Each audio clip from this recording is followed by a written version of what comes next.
Alright YouTubers, we're going to kind of pick up where we left off on the last video after taking all this out and everything, and we're going to go ahead and pull that back seal out and show you where it's leaking. What we're going to do now is go ahead and take these 4 bolts here off. This holds the rear main seal, and there's a secondary sort of a seal down here on the bottom. You can see it's leaking, and this is actually just some Permatex or some RTV sealant. I don't know who's put it there. It looks like to me someone's been in here before.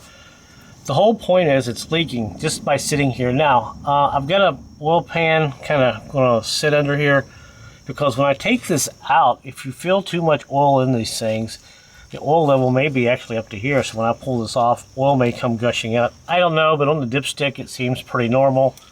So we'll go ahead and pull this off. And I got a pan underneath. So we'll get these loosened up. So we'll get these out, and I'm hoping my seal should be here tomorrow. I ordered it today. All right, let's go ahead and take our big ones out up here.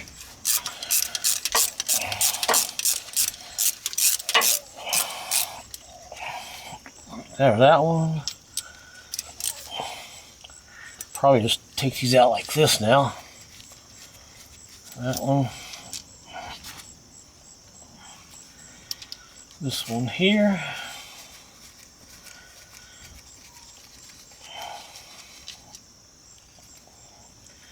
And the last one.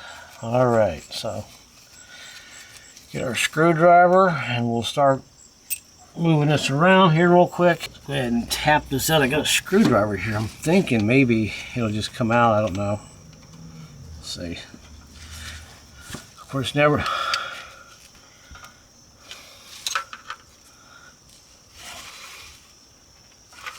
Alright, so it's going to make me work for it. I'm going to have to get up behind it here. With all that glue on there, I don't want to take a chance of breaking the housing.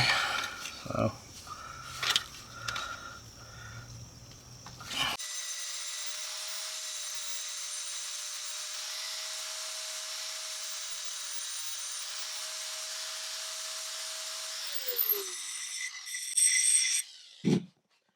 Alright, chisel my dizzle. So we're going to have to use this. This is really sharp now. I can get in behind that housing and hopefully pop that off with the seal. Alright, so here's what we're going to attempt to do.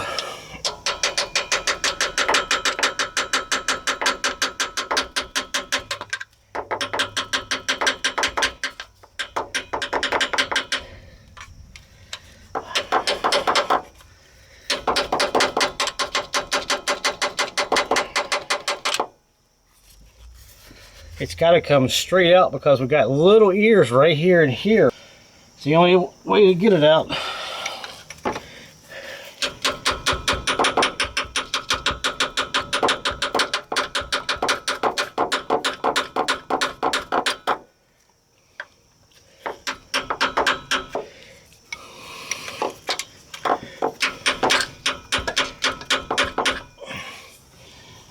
All right, it's moving a little bit. Not a lot, but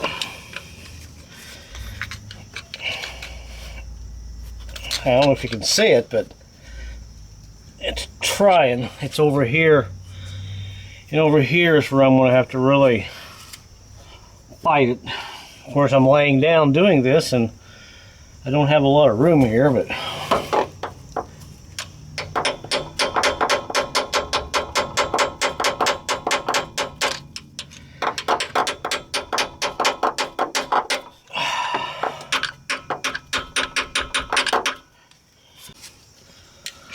all right, it's moving a little bit. I think you can kind of see it. Oh, there we go. That was nerve-wracking. I gotta get the rest of it off now. No fun. About 10 minutes worth of work. You gotta be careful. This is aluminum. You don't end up. All right, let's see if there's any oil that comes out. And nope. There where our leak was. So we'll take this out here in the light and look at it. But first, actually there's no oil dripping out here, so everything else looks okay. And like I said, I'm not sure if this is the factory gasket. But regardless, we got a new gasket coming, and we'll put plenty of RTV all around here. Seal this up really good, and see the back of the here is in pretty good shape. No ridges, no blackness. I'll clean that up a little bit. Should seal up really nicely. So there's that. What a job. Somebody just threw this together. Actually, there's a secondary seal that goes here, so I didn't get that with the kit. All I got was the big seal. Oh, you know what? This is the oil pan seal, that's why. And I don't see anything that says Nissan. There's something, no, right here it says, right there it says USA. Actually, if you look closely right here, you can see a place where the plastic is, the rubber or whatever has gotten kind of brittle right there. Looks like a small place there, but if I go around here, I don't see really a whole lot of damage or anything. But regardless, we're going to replace it. So there is that. Today our gaskets did come in, and I think everything was about $40. I got a new seal for this. I got the gasket that actually goes up here, and it's all nice and clean now, you can see. And I got the transmission gasket, but we're going to go ahead and put this on. 1, 2, 3 bolts there, but we'll go ahead and put our gasket on here first. Put our seal on the bottom of the housing. Put that on there. Put some gasket maker down here. You can never have too much gasket maker on the back of this rear main seal, especially after going through all this work. And then lastly, I'll put the rear main seal in. So I'm not going to do a step-by-step. There's a lot of instructional videos online on how to do it. But I just want to give you a look at the back of this. Got it all cleaned up. And you got to get every little bit of gasket maker off of here. Well, actually, the seal that sits behind here, it's a paper seal. Boy, it's kind of hard to get off. I had to take a sharp knife and razor blade and just slowly get all that off. It's nice and smooth. You want this to be perfect so you can be proud of your job when it's done, so you don't have no more leaks. All right, so let's go ahead and put this together. So here's all the gaskets that I got. Now, I only needed this one gasket that goes back here. Now, they give you these other gaskets here. I'm not sure what they're for. Maybe they're for the front of the pan. I don't know. But here is the main seal that goes on here. And here is the old seal. Actually, once I looked here, there's actually some cracks in here. It's really brittle, so this seal would have failed sooner or later. So I know some of you may say in that other video that I did showing you how to take that transmission out, saying, well, you did all that for just an oil pan gasket. Well, it was either drop the front differential and get the oil pan out. That's the only way you can get it out, or drop transmission in it. And that front differential is no picnic either.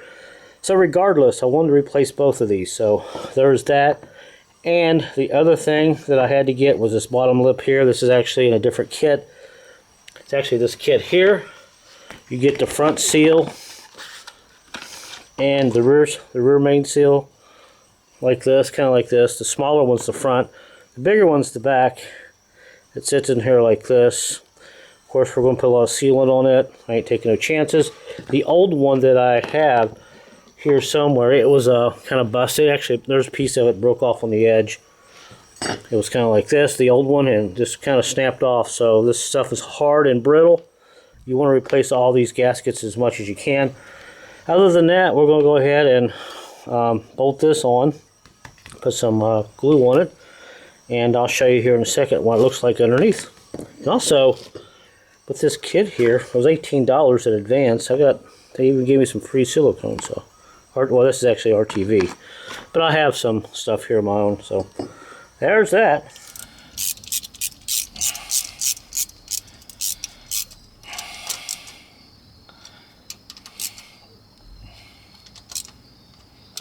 Alrighty, kids. It's in. I don't have the seal here in yet, but this here I had to start one side with this little ear right here. Get that sort of down in there. Push down on the seal, because this new seal is very tight. It's very, I don't know, stiff still. And it takes a while to push this down together to get the other one in this little ear right here, the little pin. Then you can start a couple bolts and slowly push this back, tighten it down. And as you do this, watch this gasket. You might have to help it. Take a screwdriver or a flat screwdriver or something flat to kind of push this gasket in as it goes. Now I put some RTV on both sides of this gasket because I don't want no leaks. As you can see, it's in. Looks pretty good. And when you're done, verify, take a mirror and look behind there, make sure it's flush. Make sure the bolts are tight. And we look good. Heck, I don't know, you can probably see that there, I don't know. So that's all done. I actually dropped one of these bolts here and I couldn't find it. It took me 20 minutes, I just found it. So I would have had this done a while ago, earlier, but and I'll tell you, this will test your patience. You gotta push down on this to get the housing on here and kind of get it started. I put a couple of bolts in there, and when you get it started in these little guide pins right here, I guess that's what you call them, then you know this will go on. And just kind of take your time at it. Don't tighten these down, because if this is sticking out, you have a chance of breaking this housing, so you got to go real slow with it. So that's all in. We don't have to worry about leaks no more. I'm happy with it. It's and the gasket kind of flares out here just a little bit right here and right here. That's just the way they make it. And I put a lot of RTV behind it. When I tightened this down, a lot of it's kind of squished out, and I just took a rag and kind of wiped it off. Like I said, the more the better, the merrier. So this is all done, so we'll tap this seal in, no big deal. I'll put some oil on it and kind of spin it on. It didn't have to go in there very far. It goes, there's actually little stops right there and right there. It can only go in so far. It won't let you take it all the way beyond where it's supposed to be. Alright, so we'll come back and look at that seal and start putting everything back together. Put the transmission in it and all that good stuff. Okay, so there's our rear main seal in. And I used a piece of pipe. It's like PVC pipe. But if you're really good, you can actually use something, let's see, like this here. Just slowly tap around as long as it's got a flat surface. And to help the seal go on, I actually put a little bit of heavy grease on the outside of this crankshaft here.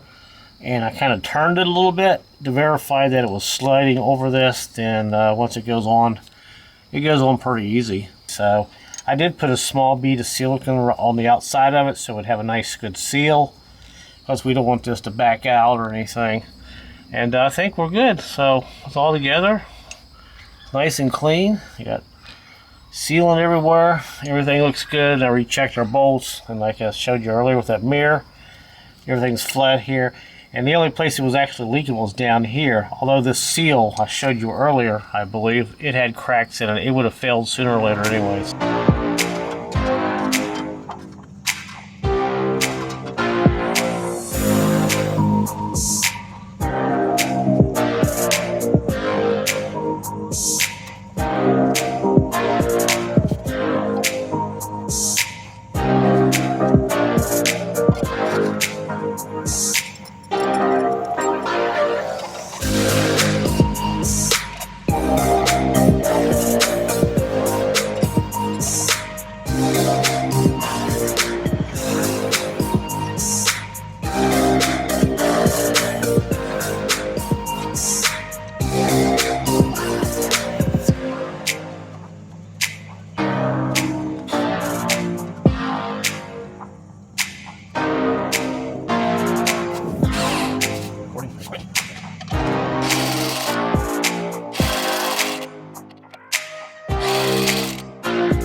Alright, for one guy, that's a lot of work. But I slid the transmission back up on my transmission jack, and I used the smaller jack to bring the back up. If you have two guys, it's really a lot easier. Pay somebody 10 bucks to help you for 5 minutes, slide that on, and once you're on there, you're good to go. And one good tip here is leave the torque converter out. I forgot, by leaving that torque converter in, it makes this a little bit heavier on the front end. You can always put the torque converter in last. So we'll go ahead and stick that in, and we'll line everything up here. And we'll put a couple bolts into the bell housing, kind of loosely, so we can start the flywheel torque converter bolts. And we'll start putting everything back together. So that's that. All right, after wrestling around about 20 minutes with that torque converter, I got it in. Now this is very important, guys, in case I get 20 views on this video. Hey, maybe 25, I don't know. This torque converter, when you first put it in, you think it's all the way in, but it's not. You still got to play along with it until it goes in probably another ½ inch. Now you can see how deep it is here. Get this light a little bit better here for you. It's in probably close to 2½ inches. It goes in quite a ways. Matter of fact, see the starter right here where it bolts in? It's about not quite halfway down into this cutout. So very important, if you don't get this all the way in there, when you're going to put this up against the flywheel, you're going to have a gap here in this bell housing. So very important, spin it, spin it, spin it. Or matter of fact, when you take your transmission off, push this all the way back and kind of make a note how far this is pushed back. Because I thought I had it all the way back earlier and it wasn't, and I just accidentally put my hand on it and just kind of spun it, and it clicked and went in another ½ inch. So I was really surprised. So be aware of that, okay? So now I'm ready to go ahead and bolt this together. The hard part's done. Thanks for watching, guys. Let me know where you're watching from right now. Okay, after about, I don't know, an hour, kind of adjusting and getting it up just right with the back of the engine. And if you look closely, you can see a couple of bell housing bolts kind of screwed in, not all the way. I still need a little slack in that transmission to put that plate in. And I made sure my bell housing bolt and the torque converter were pretty much lined up. I can shine a light up through the back of this and kind of put my hand in here and spin that torque, or I can spin the flywheel a little bit to line those up. But other than that, now you can see the transmission is kind of resting here on the jack stand. So I'm ready to drop this down and go ahead and put a regular smaller jack in here so I can lift it up and down a few times and kind of hook things back up. But the other thing I got to do is go ahead and slide the plate in here and run my transmission lines in here eventually. But the hard part's done. Then eventually go ahead and put the transfer case on the back of this, which is pretty easy. There's a lot more room back there to work with. All right, well, we're making some progress. We got the starter in. We got the transmission lines ran. Now, a little tip here is before you put these in last. I put in this plate that goes back here. I pushed it up.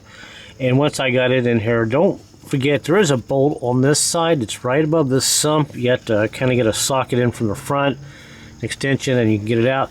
That bolt actually holds this bracket right here that actually holds these transmission lines, so it's kind of awkward to deal with.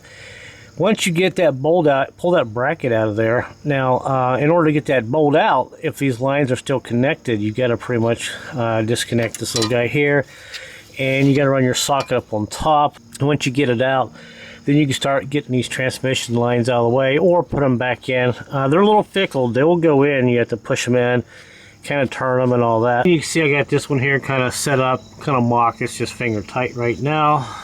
This is the passenger side. Here is the driver's side. You can see the bolt there, kind of finger tight. I want to make sure everything's nice and straight. Then when I put the transfer case on this, I'm going to jack it all the way back up and put the cross member under it so the transmission and the motor is resting on motor mounts. Then I can go ahead and hook up all the lines, tighten them up and all that good stuff. Alright, so this is the driver's side, and I do have my crank sensor. It's actually right there. There's one little 10mm bolt. I went ahead and put the bracket on top of it because that bracket has a couple holes in it, and this oxygen sensor wire is supposed to be kind of hooked to it. So just don't forget that. Put that in before you do anything else. After you get all your bell housing bolts in and all that, tighten that down so you won't have to deal with it later. So we're looking at it from behind, and here's where the transfer case bolts up. And this is what we're going to go ahead and stick in here next. Go ahead and get this bolted up. And other than that, I can't think of anything else. Just takes a little time to think about it, how you're putting it back together, especially with those lines and with that dust cover that kind of goes over that bigger plate that goes around the bell housing. Just make sure all your bolts are tight. All my bolts are tight. Checked all the bell housing bolts. Torque converter bolts are all tight. If you need specs on those bolts, go online, Google, you can find them. And let's see what else. That's about it. I got all my wires hooked up, so we'll go ahead and put this transfer case in. Alright, so we got the transfer case in. I actually had to lift up the front of it about 6 inches in order to slide the transfer case in here on my jack stand, because I just could not get that transfer case up on the jack stand underneath here. It wasn't strong enough. I didn't have anybody to help me, but nevertheless, you might have to do that, kind of plan that. And if I kind of hold my camera here free-handedly, you can see I got the cross member in.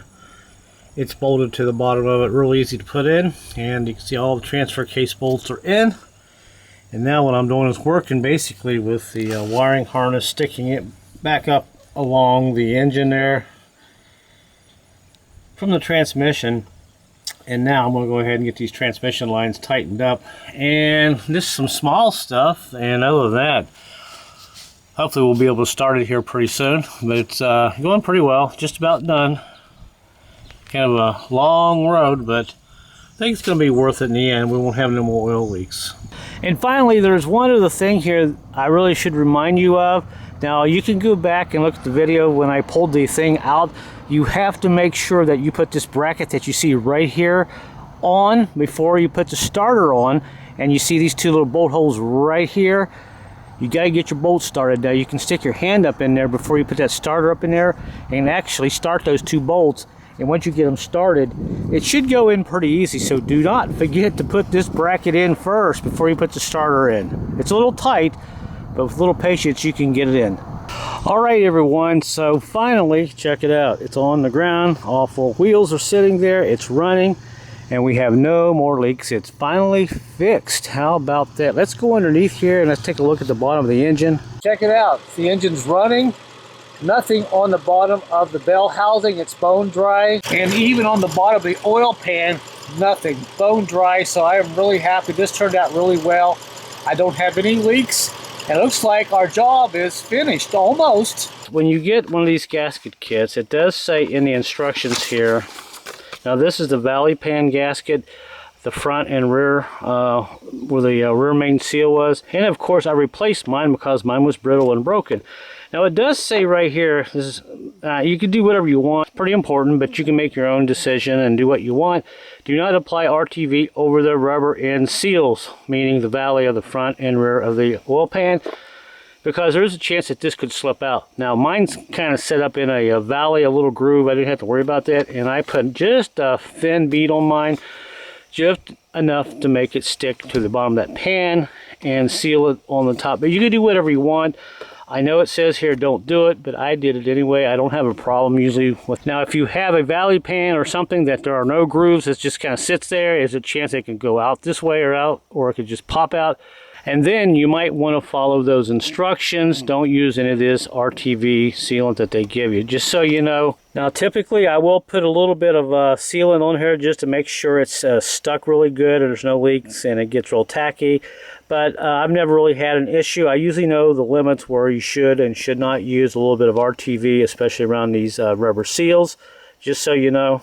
And lastly, what we got to do now is go ahead and take a measurement here, just like we saw in the video when I took the transmission out, when I was prepping it. We are at 32 inches, so we need to crank that torsion bar up a little bit to about an inch on this side. All right, let's go ahead and turn this a little bit here. All right, so on this side, the driver's side, we have a beautiful 33 inches, just like in the note I made earlier. And there's our 33 inches on the driver's side. And we'll go ahead and do this one on the passenger side. I'll hold the camera so you can actually see that. So we'll go ahead and turn this until we get her up to 33 inches on the passenger side. And now we'll go ahead and check our measurement on this side, and we are right at 33 inches. Beautiful. This means officially we are done. All right, guys, so I guess we're wrapping this video up. And one other quick note, this airbag light is flashing again. If I replace this airbag, this is going to be the third one. I don't know if Nissan has a problem with airbags, but when I first got the vehicle, the airbag light was flashing. I replaced it. The airbag lasted probably a month or so, and it started flashing again. Now I'm gonna go get another one and stick in it for 40 bucks, but we'll see how this goes. And it looks like this project, this fix turned out really well. So I'm happier than a pig in a Mississippi thunderstorm rolling around in the mud. So I am really happy that this worked out. So if you like this video, guys, give it a thumbs up and enjoy. And until my next video, I will see you later.